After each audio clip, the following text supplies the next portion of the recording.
Welcome to the Dinosaur George podcast, a show about paleontology and other earth sciences. Dinosaur George is a public speaker, author, and TV host with 30 years of study in paleontology. He has performed live in over 4,500 events across the US and Canada. Now, here is Dinosaur George.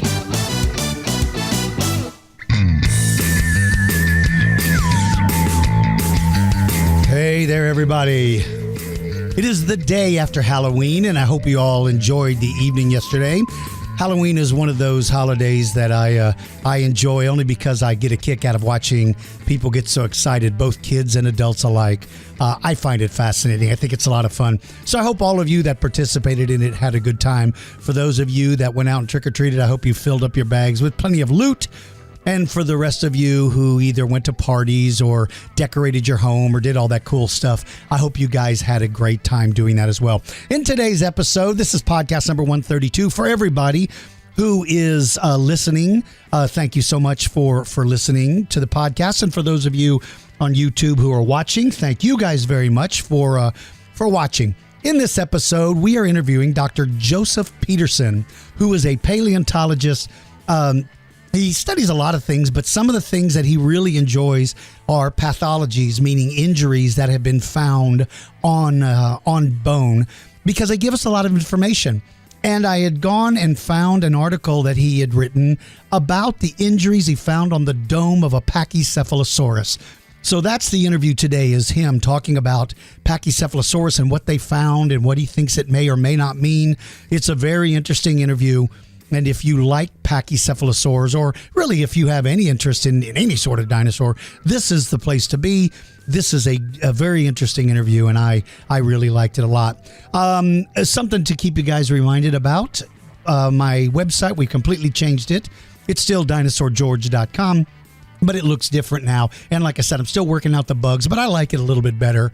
And now when you go, if you're going to go ask a question, go to the Contact Us button at the top, and it'll drop down, and you'll see the Ask Dinosaur George link. And that's where you can fill out and send your questions. In fact, speaking about that, I'm going to answer a bunch of questions. So I'm going to play the interview first with Dr. Peterson, and then when we come back, I'm going to answer questions right after we finish his interview. So let's take a quick break, and then I'll play his interview, and then I'll be right back, okay? Raptors are the most deadly dinosaurs that ever lived, and now you can own their replica claws, feet, and skulls. Imagine your own Velociraptor skull, or the foot of a giant Utah raptor. Raptor hand claws and deadly killer claws are just some of the items you'll find in our web store. We accept all forms of payment and ship worldwide. Our pricing is affordable, and we don't charge outrageous shipping or handling fees. Visit our website at store.dinosaurgeorge.com and start your collection today. I've always been fascinated with Pachycephalosaurus, those domed-headed dinosaurs. And I've read various opinions about the use and purpose of the domed heads. Well, I came across a scientific paper that gave some new insight into it that I found fascinating. And with us today is one of the authors and researchers of that paper. He is an assistant professor of geology from the University of Wisconsin in Oshkosh. Please welcome Dr. Joseph Peterson. Hi, thanks for having me. You bet. I appreciate you taking time to do this. And this is early in the morning as well. I don't know if this is your normal day, but I suspect it probably starts this early for you every day. Yeah, pretty much. So before we talk about the paper that you did and the study that you did, tell us a little bit about yourself. Well, I grew up in a small farming town in northern Illinois outside of Rockford. It's a little town called Pecatonica. And, as a kid, I was always interested in nature and fossils and as a kid who doesn't like dinosaurs. And I kind of got in and out of it, though, as I was growing up. And then 1993, Jurassic Park came out. And actually, my big interest at that time as a kid was actually special effects in movies. So I went and saw Jurassic Park, more interested in the animatronics and the computer animation. And then I had read about how accurate it was to the current science at the time, and realized, wow, this stuff's actually a lot more interesting to me than animatronics and computer animation. And I never got out of it. I've just kind of been kind of evolving along with it ever since. So I ended up going to college for geology at Southern Illinois University in Carbondale. And after that, I went to Northern Illinois University in DeKalb, Illinois for my master's and my PhD. And most of my research since then has focused on paleopathology, so injuries in dinosaurs, but also most of my dissertation work was actually in something called taphonomy, which is the study of fossil preservation. Injuries to me are fascinating because for most people that get a chance to study skeletons, they're obviously looking at the skeletal result, the actual bones. But you, with your focus, you're studying a moment or an actual snapshot of the animal's life by looking at those kind of things, right? Yeah, and what's fascinating is, and I usually go over this in my courses too that I teach here in Oshkosh, is when we hear the word fossil, most of us think of a shell or a tooth or a bone, and those are body fossils. Those are telling us something about the anatomy of an organism, of course, but trace fossils. And we normally think of things like, ichnofossils like footprints or trails or tracks or something. That's telling you more about behavior. So when you have an injury on a bone, that's a mixture of behavior and anatomy. It's the anatomy of one and the behavior possibly of something else. So whether it's an injury or a bite mark or any kind of feeding trace, those have always really been fascinating to me just because you're seeing that merger between anatomy and behavior and ecology, really. You're seeing the interaction of organisms, which is not the easiest thing to do with fossils. Right. Well, I did a little research about you, and here's what I found out. First, you dig up dinosaurs. You brew your own beer. You ride a Harley, and you play a rock and punk guitar music on your guitar. Man, you're a boring guy. Yeah, well, unfortunately, I don't play in a band much anymore. Every now and then I get together with some friends and we try to relive our youth. But yeah, I mean, otherwise, there's actually a surprising number of dinosaur paleontologists who brew beer. And so it makes conferences interesting too when we all meet up and swap beer. That is so cool. I was in Canada, and I was fortunate enough to have dinner with Dr. Curry and his wife Ava, and I didn't know till then he brewed his own beer and bottles his own wine. And it was the coolest thing. And then your guitar playing, we were fortunate enough to interview Dr. Larry Whitmer, who also is a musician, plays the guitar, and he plays loud and proud. And so it is kind of cool because he made a comment that stuck with me forever, and that is, he said, scientists are people too. And we tend to forget that, one day you may be excavating a dinosaur or studying a bone, but tomorrow you're on a Harley riding with your friends across the state, just enjoying life. So I think we tend to look at you guys being scientists, as these people that are always portrayed in the movies. You're always wearing a lab coat. You've always got a clipboard. I don't know what the heck is on the clipboard, but you always carry it. And that's what you guys do. Well, and I think, what I know a lot of us try to do is incorporate our everyday lives into our research too. I have a dream someday of heading out to my, the site that I'm working on in Utah, on my bike, but that'd be a long trip. And, I bring my guitar out to the field every now and then too. So, you try to mix all that together as much as you can. And I think especially starting out in my career, that was an important thing to discover, is that, these are your kind of research heroes that you read about in research papers. They're people too. And you can connect on a level beyond just research. You have this shared interest, and you also probably have other interests in common as well. Right. Well, your comment about how watching Jurassic Park impacted your life, and I think it did with a lot of people. It sparked a lot of interest. But imagine you're a young person and you're watching TV and you see this paleontologist ride up on a Harley with a guitar strapped to his back, and you're like, okay, that's what I'm going to be. That's the dude I'm going to be. I don't care about the dinosaurs anymore. I'm going to be that dude. That's how I want to show up at a dig site. Someday, maybe. Yeah. One other thing I want to mention to you, and I want to mention this to you because it kind of caught me off guard. I posted on my Facebook page, on both my personal and my the Dinosaur George page. I posted that I was interviewing you and that the podcast would be coming up, and I was absolutely amazed at how many of your current and past students took the time to write to me to tell me how much they enjoyed your class and how much they thought of you as a teacher. I just want to tell you, for the record and for everybody listening, a person like you who's in a position of teaching can impact somebody's life dramatically. Sometimes, unfortunately, it can be negative for some people. It can be positive for others. But you have clearly made a big impact on the people that you teach. So I just wanted to give you a heads up that that's how you're viewed by your students. Well, thank you. That's really wonderful to hear. I think teaching is something, I think for a lot of people in paleontology, or in any field of science, we want to do research and teaching sometimes, I think it's just part of the gig, but it's a really fun way also to connect with people. And if you can get them interested, it definitely makes them worth it, even if they're not going to, what I always tell students too is, look, I know you're not all going to become geology majors. We're not all perfect. That's okay. But, but if you can get them to appreciate it, that's really worth it. So it's really, really humbling to hear that at least some of them are appreciating it. And, that's just wonderful to hear. Thank you. Yeah, absolutely. So one other thing in reading about you and hearing about you, you did some work in the Cleveland Lloyd Quarry, which I find that place to be fascinating. Can you kind of describe what the Cleveland Lloyd Quarry is, and then touch on what kind of work you were doing there? Yeah, we're actually still doing work there. We've been doing research there since 2012. It's myself and the other main researcher that we're working with. The other, my co-PI is Dr. Jonathan Warnock, who's at the Indiana University of Pennsylvania.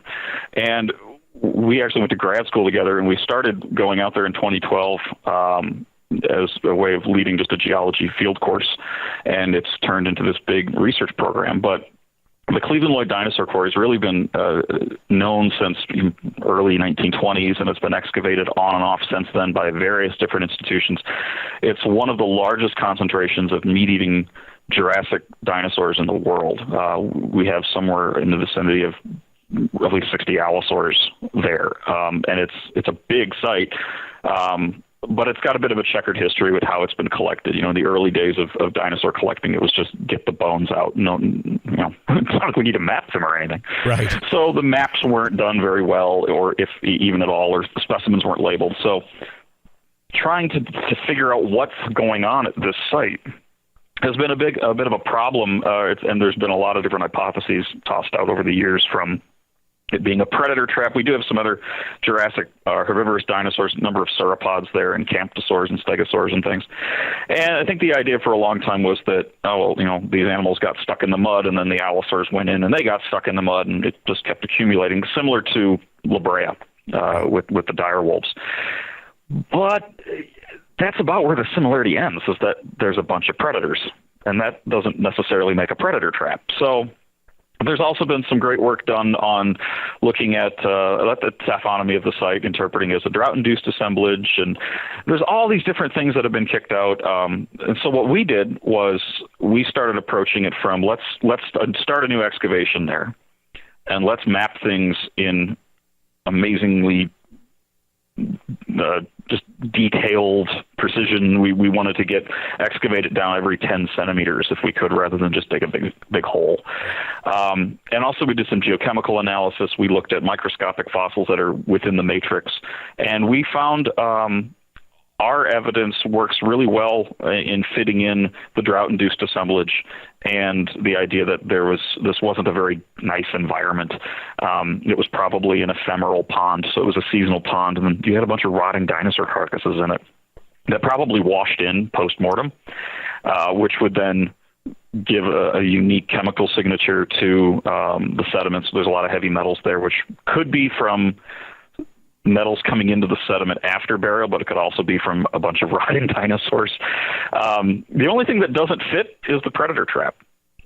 So far our evidence is pointing towards it being this seasonal pond that dead dinosaurs would wash into every year, and would just get incorporated into this pit over and over and over again, but it doesn't look like a predator trap. But we're still doing more work there. We're still doing more mapping. It's a tremendous place to bring students. It's one of the few places I can say you're going to find a dinosaur bone, and it's probably Allosaurus.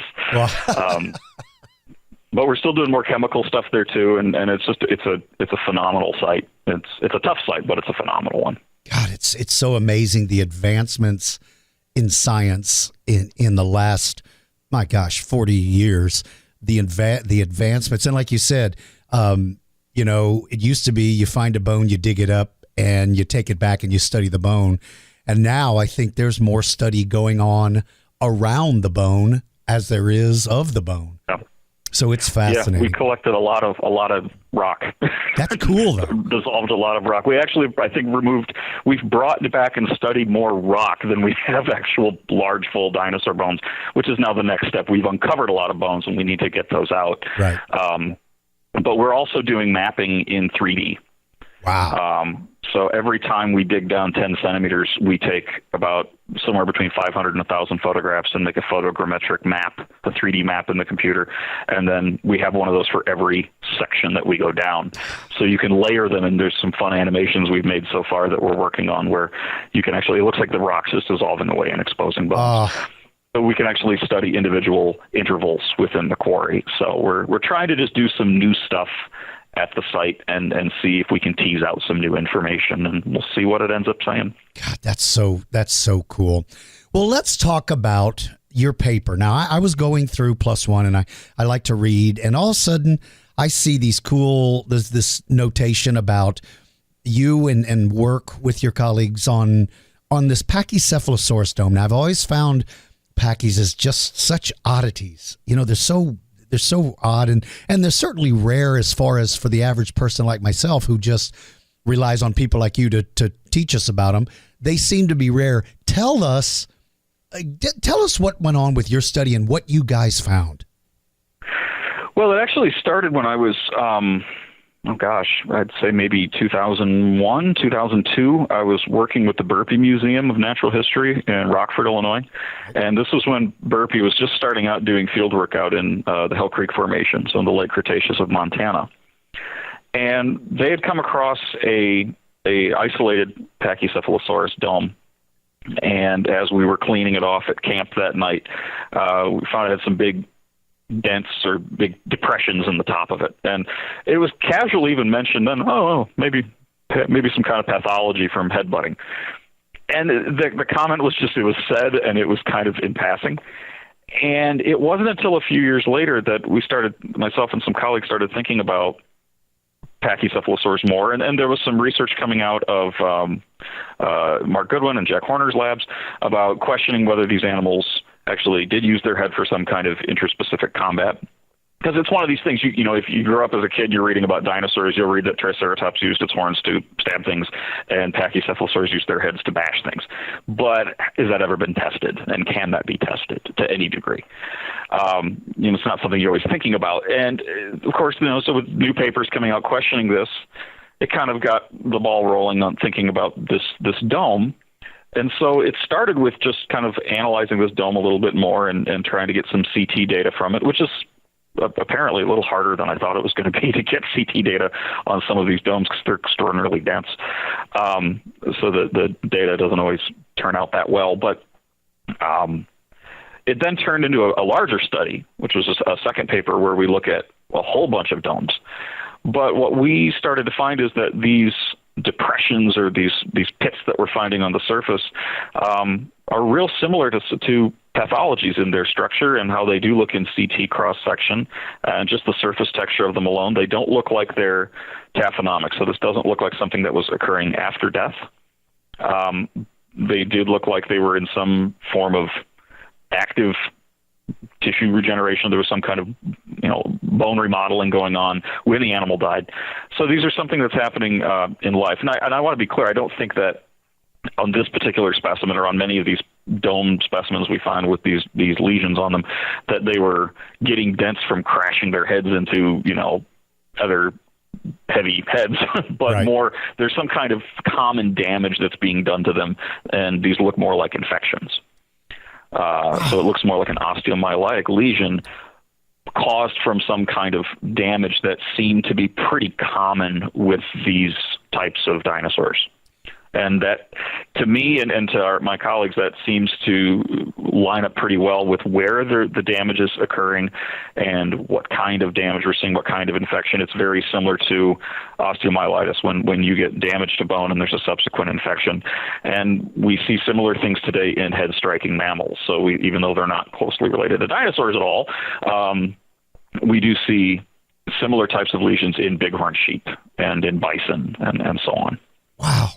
So obviously it's not conclusive what you found. There's still questions, right. But absolutely. One of the things that I find most interesting about Pachy's is that the way their neck connects to their skull is very unique in the dinosaur kingdom. Now, not unique only to Pachy, but to his whole family, Stygimoloch and all those guys. So from what I understand and what I've been able to read of work that like people like you have done, it's the only skull that the neck connects to the underside rather than the back of the skull. Am I right? Is that right? It still connects to the back, but the connection's lower than it is on some other groups. There was an old idea that it connected literally straight up underneath, and it still connects at the back, but it does so in a weird curved way that it still lines up pretty well. Right. But it doesn't. It's not like our heads. Right. Okay. Okay. Yeah. So that unique feature would then, for the average person or somebody that's never really been up close and studied them, my first response is, well, that adds that much more credibility to that ramming feature because the neck would be held in a more secure manner. Is there any fact to that at all? Did you study anything beyond just the domes and looking for the injuries? Did you study the whole animal at all? The problem with Pachycephalosaurus is most of what you get in the fossil record for them are isolated domes. Because before we really put out our two papers on the pathologies, we actually did a study that was published in Paleos back in, I think, 2012, that was on the taphonomy of Pachycephalosaur domes. And actually just a year ago, or maybe 2 years ago, Dr. Jordan Mallon did another kind of study looking at where you find Pachycephalosaur domes. We were looking more at some experimental stuff on how these things tumble in streams. And what we found is that some domes, depending on the shape, do have a pretty high transportability, but they're likely to be separated from the rest of the skeleton. And we don't find skeletons. There's only a handful of fragmentary Pachycephalosaurus post-crania. And even full skulls, well, there's a number of them. Most common Pachycephalosaurid remains are just the isolated domes with everything else broken apart. And it kind of makes sense. This is a really dense little bowling ball of a structure. It's going to have different hydrodynamics. It's going to transport differently. If it's going to transport at all, it's going to tumble around differently than ribs or a femur or a scapula or a tail vertebra. Right. So we're left with just these domes. So in our bigger study that we did looking at the frequency of pathologies in Pachycephalosauria, we looked at over 100 domes, which was a pretty decent sample size. Wow, that's more than I would have guessed. I would have loved to have had 100 skeletons. Oh, yeah, I bet. and that's what, I'm hoping we find more someday, or even full skulls. But yeah, most of what we were working with, unfortunately, were just the isolated domes, which actually don't have, when you're looking at just the isolated dome, you don't always have where the skeleton articulates to it. It's just this lump of frontal parietal dome. Well, the amount of energy that it seemed that would be drawn out of the body to produce the domes, the size and shape of those, and them seeming to be incredibly dense. I know that animals, there's a cost to, like take deer, for instance, which have, like you said, no relationship to dinosaurs. Mm-hmm. But when the male deer are putting on their antlers, it takes a tremendous amount out of their system to make that. So to me, it would seem that with the energy and resources it would take to form the domes, the thickness of the domes, other than combat, what would be the function of something like that?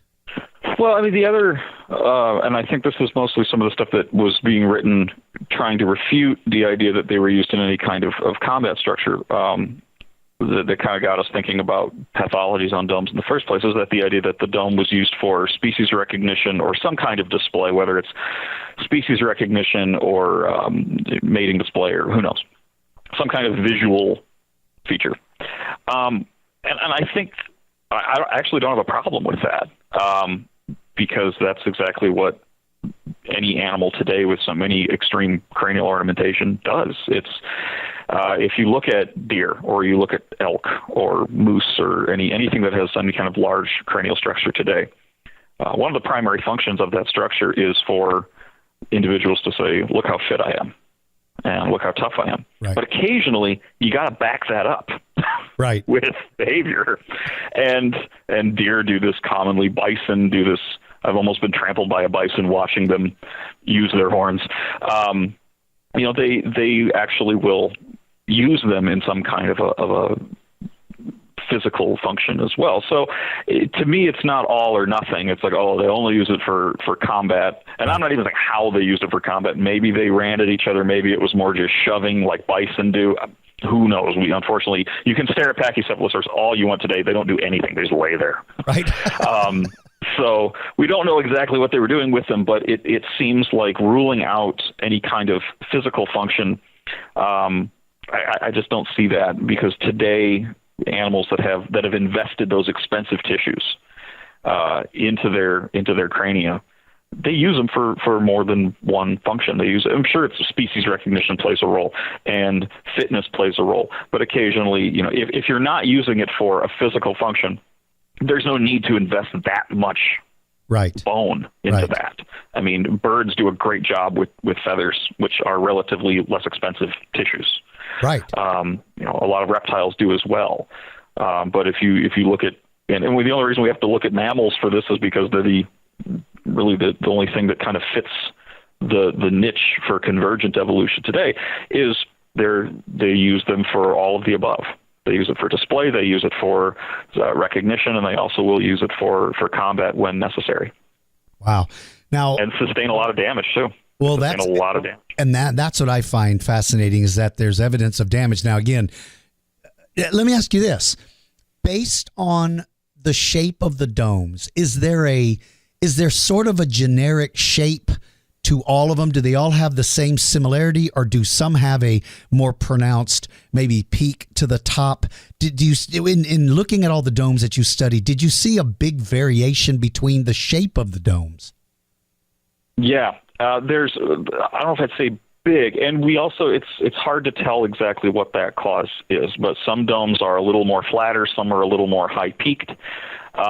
We did find significant differences in the location of pathologies on the domes depending on that shape, but the shape could be unique to the taxon. It could also be ontogenetic. It could just be at what age this animal was. There's some fairly good evidence that domes did change their shape throughout the animal's life, that maybe they were born with a little bit more, or with a flat head, and then they grew a dome. Later, this gets into the Pachycephalosaurus, Stygimoloch, Dracorex argument, which I haven't done anything with directly, so I'm not going to go into it too much. But I do think that there's some interesting, very intriguing evidence that there's some kind of extreme changes going on in the head during growth.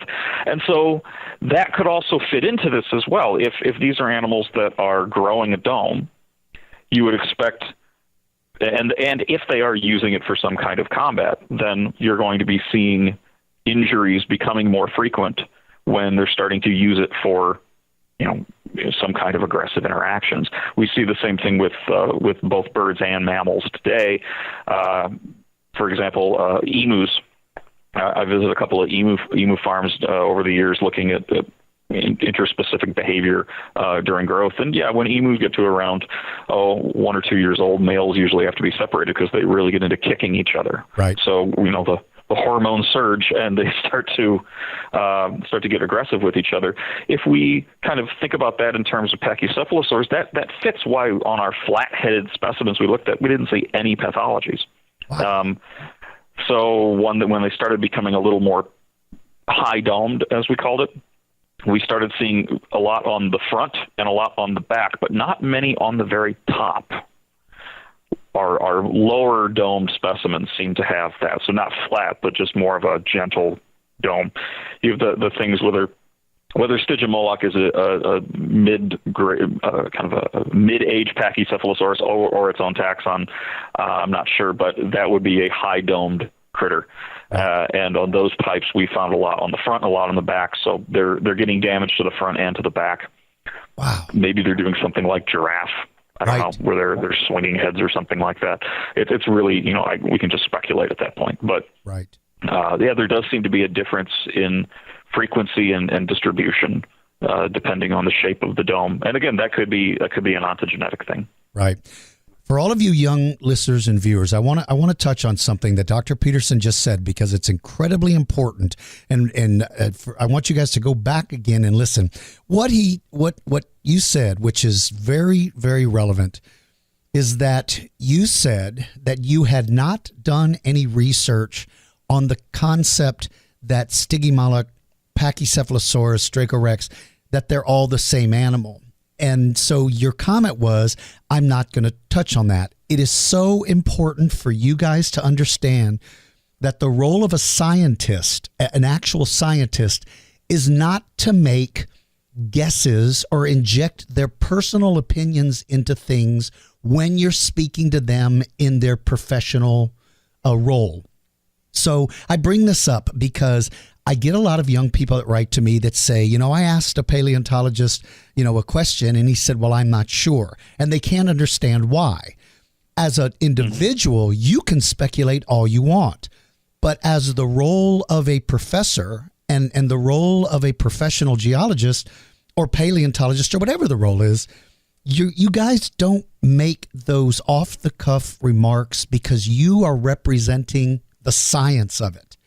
And the science is not the same as personal opinion, that the two don't always go together. So I just wanted to touch on the fact that you made the perfect point that I've tried to tell young people, and that is a scientist isn't supposed to just make wild guesses about things. It's you study the subject and then you form your opinion on it. So in other words, you don't go in with the idea that Pachycephalosauruses are head-butting dinosaurs because that's the way they look. And you don't go from there to prove your point. You look at the evidence, and it takes you where you go, right? Right, and I think that was something that, and of course, with science, you're always going to have people that are critical of your work, as they should be. Right. And one of the things that was considered is like, well, are you sure you didn't go into this just thinking, well, let's try to prove that they use their heads for combat? No, I mean that's an idea that's been proposed for decades. We were trying to think, what's a way we could test this idea? And it's not a perfect way to test it because we don't know exactly what caused that damage. We really don't. So it's not a perfect foolproof test. This, we could. One of the limitations of this study, which I think is another important thing to note, is we were not able to do histological sectioning, meaning we were not able to actually take these domes and saw them all in half and look at them under a microscope. Right. Unfortunately, there's not. It's becoming more common just over the last few years. But we had written emails to all these different institutions where we looked at their specimens and said, "Hey, do you mind if we saw your fossils in half?" And they weren't all real keen on doing that. It's becoming more common because it is something we're learning. It's worth doing, and also you can reconstruct it after that, and nobody can tell. And you have some very important information, but unfortunately at that time, institutional restrictions just prohibited us from being able to do that. And we explicitly tried to point that out in the paper that, this is something we really wanted to do, but we weren't allowed to at that time. I think if we were able to do that study now, we probably would have been able to. And I don't know if it would change anything. So I invite someone to try that and please see, at the end of the day, I don't lose sleep if they butt heads or didn't. Right. Or if they use their heads for whatever that it is. It's just I want to know. I want to try to get as close to understanding what these animals were doing with their heads as possible because they're so bizarre and they're so fascinating to me. So I'm sure I am in no way claiming that the book is closed on pachycephalosaur behavior, Sure. not by a long shot. But I would love to see, the next stuff and how it can accommodate the information that we've collected. I would love to know if these aren't lesions from headbutting, which they may not be, what are they from? What if these are infections? What is causing this? What was it about Pachycephalosaurus that where they receive these lesions so frequently? In our opinion, it works so well with the idea with agonistic behavior, or that the dome was used for some kind of physical function. It seemed to a very good match for us, but who knows what somebody's going to find tomorrow that could completely change everything. That'll be exciting too. Oh yeah. So did you find that the general shape of these lesions or these injuries, did they all have the sort of shape that would lend credibility to the shape of the object that's causing the injury? Does that make sense? Yeah, no, not actually. It makes sense, but no, that's not what we actually saw. So we don't think that these were caused from necessarily, like these depressions were caused from heads cracking into other heads. Right. The injuries look more like what bone looks like after it becomes infected. They look like what we call osteomyelitic lesions, where bone is dissolved away from an infection, and this can happen in humans. In fact, one of our co-authors on our first study was Dr. Christopher Vittori, who's a radiologist, so he makes a career of looking at heads and X-rays, and he was the first one to point out this looks like osteomyelitis. This looks like what happens when somebody maybe gets damage to their scalp and it scrapes the bone a little bit, and they may get stitches and get it healed up, but maybe it gets infected. You can get similar kinds of lesions on human bones from human skulls, and in any kind of animal. We found similar osteomyelitic lesions in bison, bighorn sheep, goats, a whole variety of bovids that today butt heads or ram or do something with their heads to spar. So we actually also took a trip to Custer State Park in South Dakota during rutting season to watch the bison rut, and we looked at where are they hitting each other. And then we looked at bison skeletons that are from the park. When an old male bison goes over and dies somewhere, they usually collect the bodies, especially the skulls. And we found a high frequency of injuries in the same place.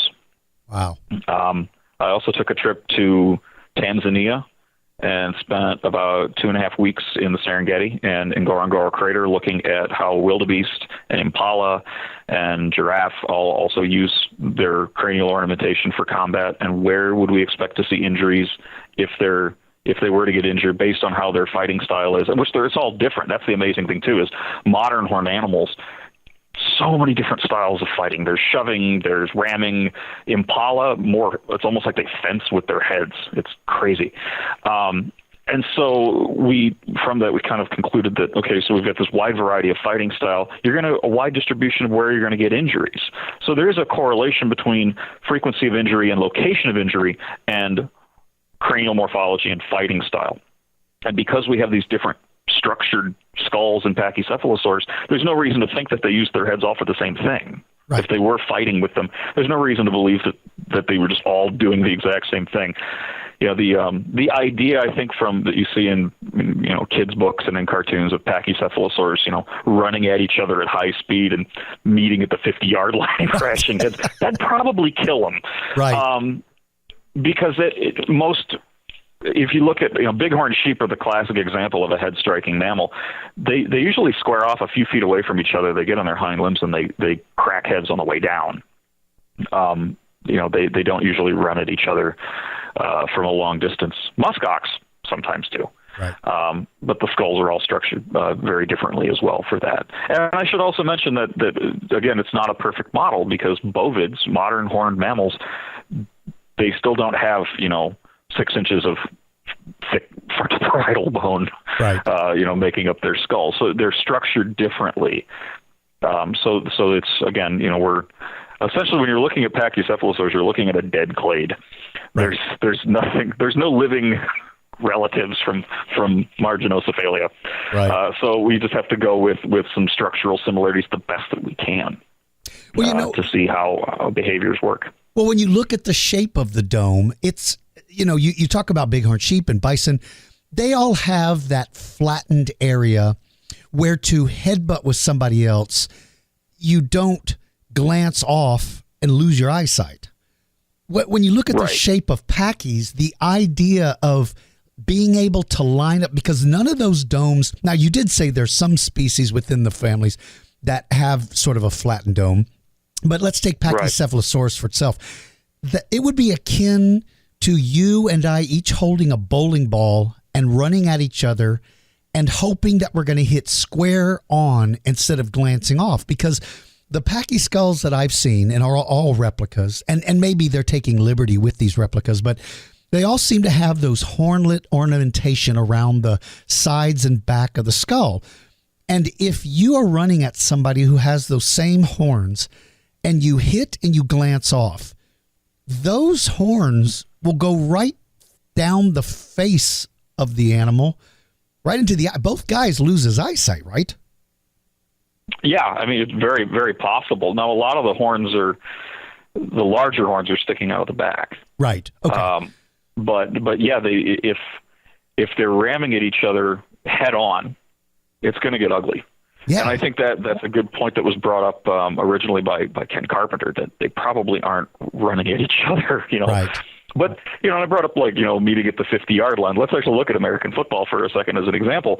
You face off on the line, you're only a few feet away from each other, and usually it's not head-to-head contact. Right. It's head-shoulder pad or something. Right. And I can envision Pachycephalosaurus doing something kind of similar, where they're more shoving at each other or ramming at each other, trying to get around. I don't think the goal was to hit the other opponent's head. Got it. I think it was to hit the body and knock them off balance, which is actually what bison do a lot. Really? Bison T-bone each other quite a lot. They hit each other. They will hit each other in the head, and they will rut, head to head and shove each other. But they'll also hit each other in the shoulder. They'll hit each other in the hips. Bison get injured all over the place. Wow. And actually, it's not uncommon for that to lead to their death, because they've got so much thick fur and everything. They'll get an injury, and it gets infected, and they ultimately wander off, and then they die in many cases. So the injuries can be pretty severe. And this is another thing that we really was, just kicking ourselves. I really wish we had this information. It would be really nice if we had more postcrania, again, of Pachycephalosaurus, because perhaps if they are doing this, if they are hitting each other in the body region more, maybe we would start to see more postcranial pathologies. Well, your comment, rib injuries. We saw a lot of rib injuries in goats and sheep. Right. Well, your comment, you touched on the giraffe fighting technique, which is to stand side by side, and the giraffe to swing that head out and up into the side of his opponent. That certainly could be the way to use the dome without running headlong into your friend. Right.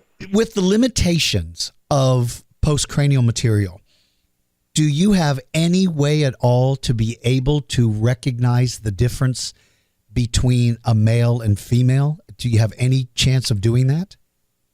No, not at this point. I mean, sexual dimorphism, where you have different morphologies, whether it's male or female, is really tough to do with many fossils. Right. Especially when you're looking at something like dinosaurs, which is an archosaur. Because while some birds do have sexual dimorphism, like mallards, for instance, so that's a living archosaur, it's not as apparent when you just look at the skeletons. I can look at a male and female mallard and tell the difference because of the feather coloration, but not really the skeleton. Same thing with crocodilians.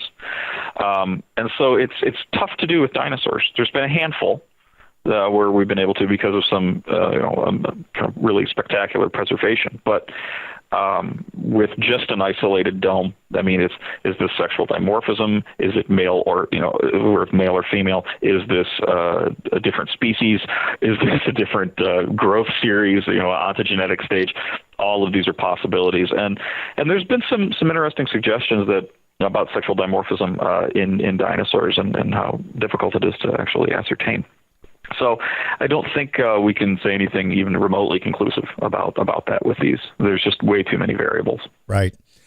Well, the last question about the lesions, the injuries.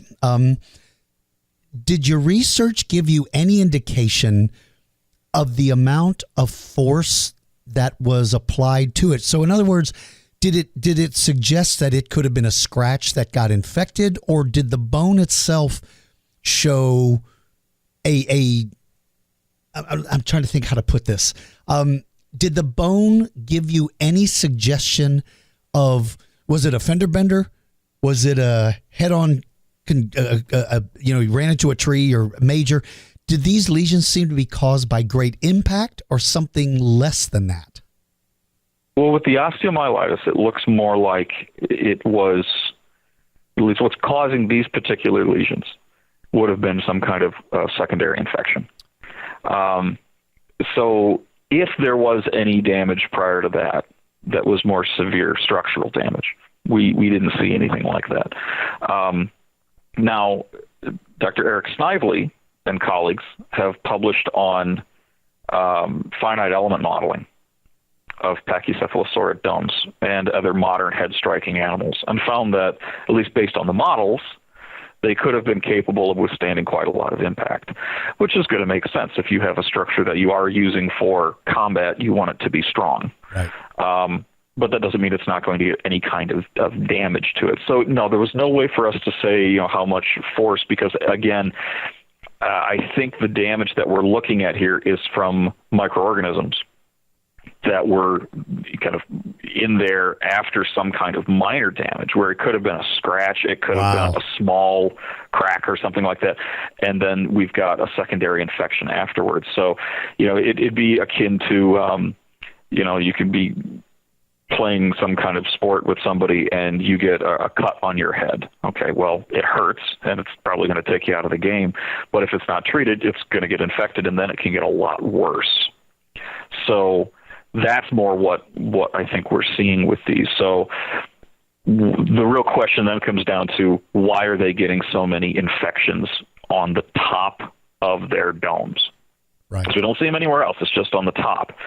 And looking at all of the other evidence that's ever been done on Pachycephalosaurus, so again, taking out that they're ramming each other from super high speed, I think that's really unlikely.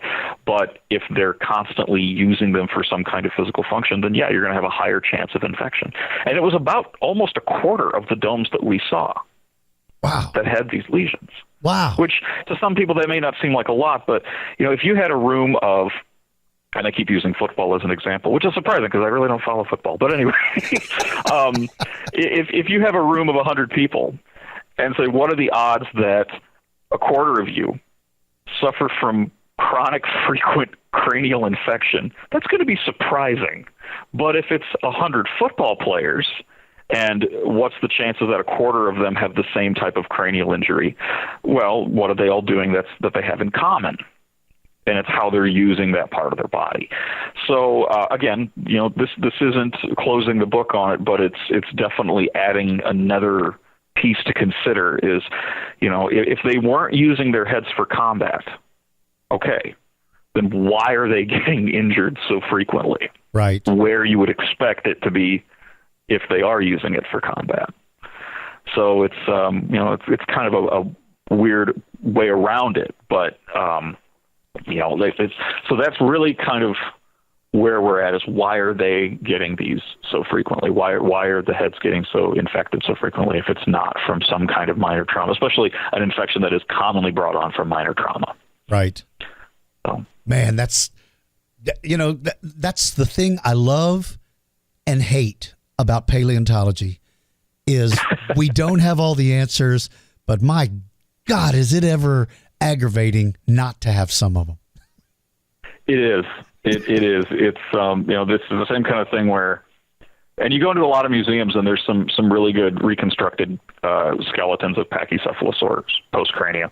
Right. And there are a handful of specimens, so we do know what they look like, and so far none of those look like they have any notable pathologies. But again, we only have a few, so it's not the same kind of sample size. But it's really frustrating. You look at some of these reconstructions, and it's like, yeah, that's probably pretty accurate, but oh, if that was real, maybe there's more we could have looked at, or if we had more of these, I would really like to, and I would like to see more histology done on some of these domes. I think there has been a little bit of work done since then.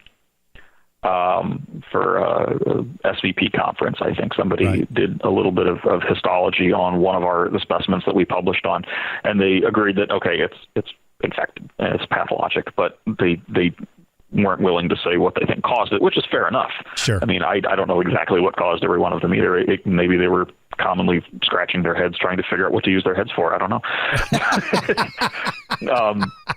But it seems to line up pretty well to me that it's where you would expect it to be if they're using it for combat.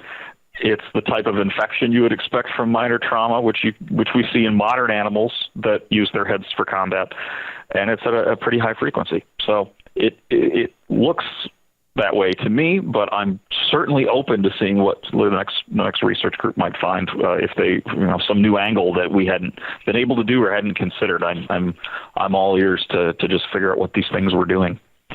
Well, man, it has been a fascinating history of Pachy's. I'll tell you, you've opened my eyes to looking at it from a different perspective. I can tell you that, and I'm sure there's a lot of listeners, especially young listeners, who made the assumption based on the design or the image we see of Pachy that there's no doubt whatsoever he's ramming into other things like a freight train. It gives everybody a chance to step back and understand that what you think you see doesn't always match what the evidence says. And in this particular case, the evidence isn't conclusive yet. So it's been fascinating. I do want to tell you this, something else that I did in researching you is you are doing a bunch of stuff with the possibility of soft tissue preservation with the fossilization method. Is that right? Yeah. Yep. Well, I would love to see that in the future sometime, if you have time, I would love the opportunity to do a podcast with you about that, because that to me is a fascinating subject, and it's unfortunate that the majority of the average public only gets headlines about it, and oftentimes those headlines can be deceiving either way because they're trying to make a splash. I would love to speak to somebody who could give us some insight into that whole idea, and I hope you'll consider doing it, because I would love to have you back, Dr. Peterson. Oh, absolutely. Yeah, it'd be my pleasure. Awesome. Well, if you guys would like more information about Dr. Peterson and look for the geologist that puts real rock in his work, you can go to his website, which is JP Taphonomy, spelled JPTAPHONOMY.com/JPT/ That will take you to his website. He is an assistant professor of geology from the University of Wisconsin in Oshkosh and one of the hippest paleontologists we've ever had on the show. Dr. Peterson, it has been so much fun having you, and thank you for taking time to do this. My pleasure. Thank you so much for having me. It's been great. All right. Well, that was the interview with Dr. Joseph Peterson, which I enjoyed a lot. I hope you guys did as well. Learned a lot of stuff. Really interesting stuff. Can't wait to get him back again and have him tell us about some of the fossilization process, which right now is being studied by so many people. It's such cutting edge stuff, and I think that's going to be a tremendous amount of fun hearing about that. So let's do this. Let's go ahead and let's just jump in to the Ask Dinosaur George segment, because I know a lot of you have been writing and I haven't been able to answer. So let's get in there and do that. It's time to Ask Dinosaur George. In this segment, George answers your questions about paleontology. If you would like to leave a voice message, call us at 210-888-9077. This is not a toll-free call, so children, please ask your parents' permission. If you would like to submit your question in writing, go to dinosaurgeorge.com and click the Ask Dinosaur George page. Questions are chosen at random, and we clear all messages monthly. So if you have a question about paleontology, ask Dinosaur George. All right, one of the things that I found very quickly that I discovered was a mistake on our website is the form that you fill out, because in the past I wanted to know your first name, and I wanted to know your city or state or country, because I wanted to give props to all of you from all over the world who write. But this new form, when they put this new form on, they did it wrong. They asked for your first and last name. Nowhere did they ask for your, and in fact, they asked for your email address, which we don't need. I'm going to change that form up. So if you go to the new form, and when you go to the new page, the new Dinosaur George website, you'll see the Contact Us button, and you see the Ask Dinosaur George segment, or the form, and you fill it out. Try to remember, until I can get it fixed, to please make sure and put down your name and your city or state or country where you live, because I want to know that. And then also where it asks for your email address, I think you have to put it on, or it won't let you do it. But be assured, I don't use that for anything. We don't track those. We don't keep them. So you won't get a bunch of spam or that sort of junk from us. So we're going to jump into it now. For all of you that are watching on YouTube, I am going to have to turn my back to the camera to be able to read these questions, because I'm taking them off right off my website, or right off of my computer. So one of these days, we're going to try to figure out a way to reconfigure this place to where the camera can be in a spot that's more aesthetically attractive than being off to my left, because I'm constantly having to look over there, because I don't want you guys to think I don't realize I'm speaking to you if you're watching. If you're just listening, you have no idea where I'm looking or what I'm doing, because I try to speak into the mic. But for you guys at home, I'll turn my back for a while, but I hope you're not offended by looking at the back of my head, my beautiful bald head. Hey, by the way, new glasses. I don't know if anybody noticed, but I got my new glasses. Years ago, I used to wear round frame glasses, but I couldn't find them anymore. They stopped making them. And I found a pair of my great-grandfather's that were round, and they were too fragile to be able to put lenses in. So I went online, found a pair that I like. So anyway, wearing my new glasses so I can see a little better, I hope. All right, so let's jump into this. This is from Alex from Macomb, Michigan. He was smart enough to know to put it in the subject line. Thank you, Alex. Alexander. I'm sorry, Alexander. I just assume Alex is your nickname, but Alexander is how you probably like your name to be referred to. So Alexander writes and says, who would win in a fight between Acrocanthosaurus and Deinosuchus? I think Acrocanthosaurus would have been a bit stronger than Deinosuchus. So who do you think would have? And have a good day and happy Halloween. Thank you, Alexander. That's very kind of you. Happy Halloween to you too, a day late. All right, so Acrocanthosaurus and Deinosuchus. Well, they don't live together. I don't think they live together. I know Acro's kind of mid-Cretaceous, but I think he's gone by the time Deinosuchus shows up.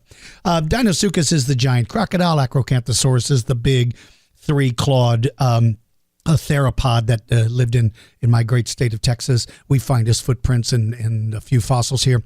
Acrocanthosaurus has so many advantages, assuming that they are meeting on land.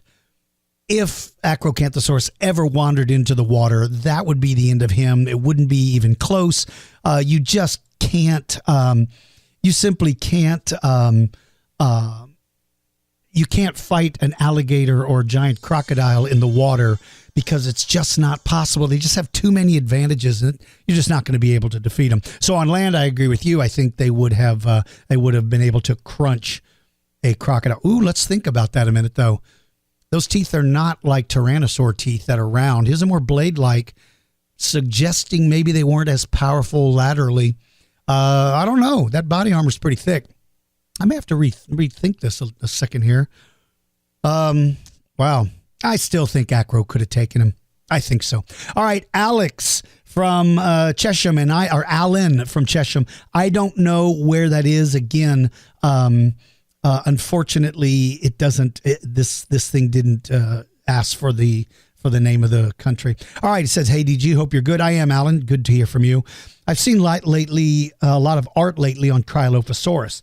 They portray it as a slimline, fast dinosaur, sort of like a dromaeosaur. But I always thought it was more heavily built animal. What are your thoughts on this? And have a good day, Alan. Alan, thank you for taking the time to write to me. Everything I know about Cryolophosaurus is he's not like Allosaurid big. He's more sort of Dilophosaurid like, if my memory serves me correctly.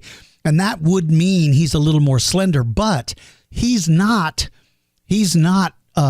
zipping around fast, dromaeosaurid-like. So if you're looking at artwork, I think that's making him look like that. I think they're maybe making him too light and slender. I think he definitely would have been. A little more robust dinosaur, maybe, than the way you're describing him to me. All right, we're just going to jump down. Let's see here. This is. Let's see. This is Paul from Manchester, United Kingdom. Hey, DG, great podcast, and I hope you're well. Thank you very much, Paul. That's very kind of you. Glad you enjoyed them and hope everything over in the United Kingdom as well. Here's this question. How many ceratopsians have been discovered, and do you have a favorite? Paul says, mine is Triceratops. Boy, my favorite probably remains Styracosaurus. As a kid, I thought that was the coolest thing in the world. I loved him. And I still find Styracosaurus to be amazing. I was in Canada one year, and I got a chance to go into the collections room at Alberta University with Dr. Curry. He and his wife, Dr. Koppelhuis, took me into the collections room, and I got to see all their stuff. And I got to touch a Pachyrhinosaurus skull, a Centrosaurus skull, a Styracosaurus skull. But then the ultimate was, I don't know if any of you remember, but you remember that infant sauropod that was found? Little tiny infant sauropod. I got to touch that thing. I got to see that and actually put my hands on that little dude. So Styracosaurus remains my favorite of all the ceratopsians. But how many have been discovered? I don't know. Man, it seems like they're constantly finding new ones. You know, in Utah, man, they found it seemed like 3 or 4 or 5 new ones are coming out of Utah all the time, and they always look so cool. Some of those with those big horns sticking out to the side makes them look like a longhorn.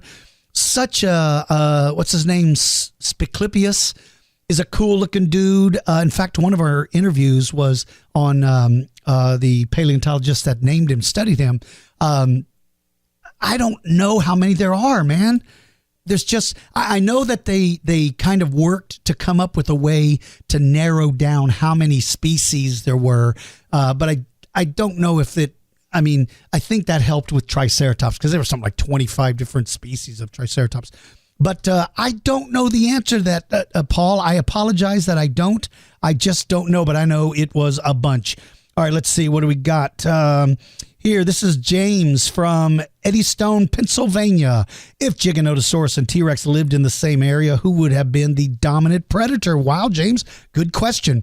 Well, Giganotosaurus has some advantages with height over Tyrannosaurus Rex, but I see those two dinosaurs as just being different in that Tyrannosaurus seems to be a confrontational heavyweight boxer. Giganotosaurus seems to be more of a welterweight speed demon, not speed like raptor speed, but I mean relatively fast for something that big. And I think they use totally different fighting skills. I think Giganotosaurus is the guy that snaps and bites and rips off a hunk, and Tyrannosaurus Rex is a guy that slams down, bites, and shakes you till he breaks all your bones in your body. So having said that, I think if those two animals were living in the same environment, it's my opinion that Tyrannosaurus Rex would have been the apex predator, but Giganotosaurus would have been able to hold his own.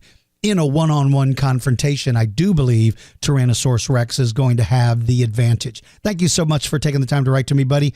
Let's see. Let's see. I think that's some of these are repetitive as I'm going through them. Let's see. Okay, here we go. This is Cyrus from Kitchener, Ontario, Canada. Hello, DG.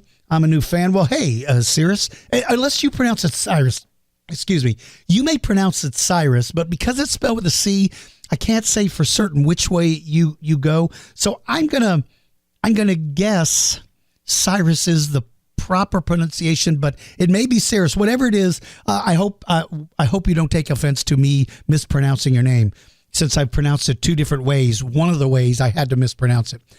So he says, okay, love your stuff. Glad to find a community of dinosaur lovers such as myself. You will discover that the listeners and the people that watch on YouTube are all sort of cut from the same cloth, and that is they're kind and they're courteous and respectful. Not everybody agrees. They don't always agree, but you rarely see people attacking people for a different belief. That's why I enjoy doing this so much, because of people like that. So he said he's glad that he found the community, and I'm glad you did too. Question is, do you think all ceratopsians use their horns for defense or just some for display? The reason I asked is because some ceratopsians, such as my favorite Styracosaurus, how cool is this, have horns and placements that are not very suitable for combat, as were those in Triceratops. What a great, and again, these are randomly chosen. I promise you, I didn't preset these up. These are just, I'm just opening up and answering them. So are they used for display or are they used for weapons? I have always been of the opinion that anything that's sharp and pointy and pokes out is designed as a weapon. Now, many paleontologists don't agree with that. They don't believe there's enough evidence to support that. And I respect that, but I still say that it doesn't make any sense to have those things if they're not functional. So I think they're using them. Now, as for Styracosaurus, let's think a minute. Yes, those horns are pointing up, but Styracosaurus's predators, the ones they have to worry about, are all taller than it is. So sometimes horns pointing up serve a purpose, and that purpose can be to act as a deterrent to come down and grab the neck. So maybe they were being used as weapons, but unfortunately, there's not enough evidence to absolutely answer that question with certainty. But in my opinion, I believe that horns of ceratopsians are used for two things, for defense and for ornamentation. And here's why I believe they are defense. Why would the females need them as well if they're only used for ornamentation? What would be the reason for that? Now keep in mind, dinosaurs are not mammals, but let me just use reference to mammals. A deer, elk, antelope. It is the males who grow the biggest horns. And wait a minute. Yeah. Lost my train of thought. Yeah, it's the males that grow the biggest horns that are used for ornamentation to attract a female. So in my opinion, if you're a female, why do you need those horns? If not for weapons to defend yourself. So again, in my opinion, I believe that they were weapons. It is great to hear from you. Glad to have you among our friends. And thank you so much for taking the time to write. All right, let me see. What do we got here? Let's see. That's different. Go to another one. The reason why I'm going through some of these and not choosing some of them are just emails that people have used to write to me about other things. Okay, here we go. This one, Reed from Thief River Falls, Minnesota. Reed says, "Hey DG, I was wondering if it's true that the short-faced bear was exclusively a carnivore or exclusively a herbivore or both. Also, is the cave bear the same animal as the short-faced bear?" Okay, Reed, thank you for taking the time to write, and those are good questions. First of all, very few bears are strictly carnivores. Polar bears, I think, are one of the exceptions. Very few bears, if any bears, are strictly herbivores. I think almost all bears are omnivores. Now, when we look at the teeth of the short-faced bear, his name is Arctodus. He's got big, huge canines, but he's also got molars. The focus of function of molars is to break up plant material in most cases. So clearly he is omnivorous. But when you look at all the teeth, including the meat slicers, there are more teeth in his skull dedicated to being a carnivore than there are to be an herbivore. So I believe he is mostly a carnivore, but he is an omnivore, but probably leaning more towards a carnivorous diet. Now, when you get to the cave bear of Europe, that's something different. The cave bear is Ursus spelaeus, I believe. Now, that bear seems to be more 50-50. And it's probably due to the environment it lived in. If you live in an environment that's a little tougher, maybe, then you have to eat anything you can find. if you live in an environment where there's more animals available to catch and you're capable of catching them, then you can become more carnivorous. So I think the environment kind of lent itself for the cave bear to be more of an omnivore. Now, these two bears are not the same thing. They're not even built the same. The cave bear has longer back legs than front legs, and in the case of the short-faced bear, he has longer front legs than back legs. Correct, yeah. One looks like he's made to travel fast, and one looks like he's not. So the cave bear is the slower of the two, and the short-faced bear is probably the faster of the two. All right, listen, you guys, I hope you've all enjoyed this podcast. I've got a couple of really, really cool interviews coming up that are scheduled for later on in the months of November and December. I do have a little bit of time off, so I will probably be making a lot of these. Sometimes maybe day after day, I'll just put them out as quickly as I can. If you follow me on Facebook and Twitter, I certainly appreciate it. You can find links to my Facebook page. And by the way, I've got two Facebook pages. There's one, the Dinosaur George page. On that page, I strictly stick with dinosaur and fossil-related stuff. On my personal page, which is George Blassing, Blasing, that page is a little more fun and nonsensical, and it's got jokes and it's got stuff like that. May not be your cup of tea, but you can't. I can't friend you on my personal page because I'm maxed, but you can still follow me. So if you follow me on either page, I hope you do. I hope you find this stuff interesting. Twitter, I don't use as much as I should, but I'll get back to doing it. Finally, for everybody out there, we seem to live in troubled times, but there's always good people, always. And a lot of you are those people. I appreciate your courtesy, and I appreciate the courtesy you extend to people on my Facebook pages and on my YouTube channel. For those of you that post something and others don't agree, I appreciate how you guys are willing to step up and say why you disagree, but I like the fact that you don't tear people down or attack them. There's no reason to be like that. The world is a great place. We just need to remember that. Take care of yourselves. Take care of all of the people around you. And remember, dinosaurs are some of the coolest things on the planet. How can you not like dinosaurs? Thank you guys so very much. I hope, again, everybody had a great Halloween. I hope you didn't get too many cavities or too sick to your stomach. And most importantly, I really appreciate that nobody egged my house this year. Not that they ever have, but you never know. So I appreciate not having my house egged. Again, you guys have a great week. Have a great day. And I'm off to go do a lecture this afternoon. So I've got a boogie. I'm speaking to Boy Scouts and Girl Scouts or something. Whatever it is. See ya. Thank you for listening to the Dinosaur George Show. Please follow us on our social media links and join our mailing list. If you're interested in having Dinosaur George speak at your event, please visit our website at dinosaurgeorge.com. Until next time, keep digging for clues about the past.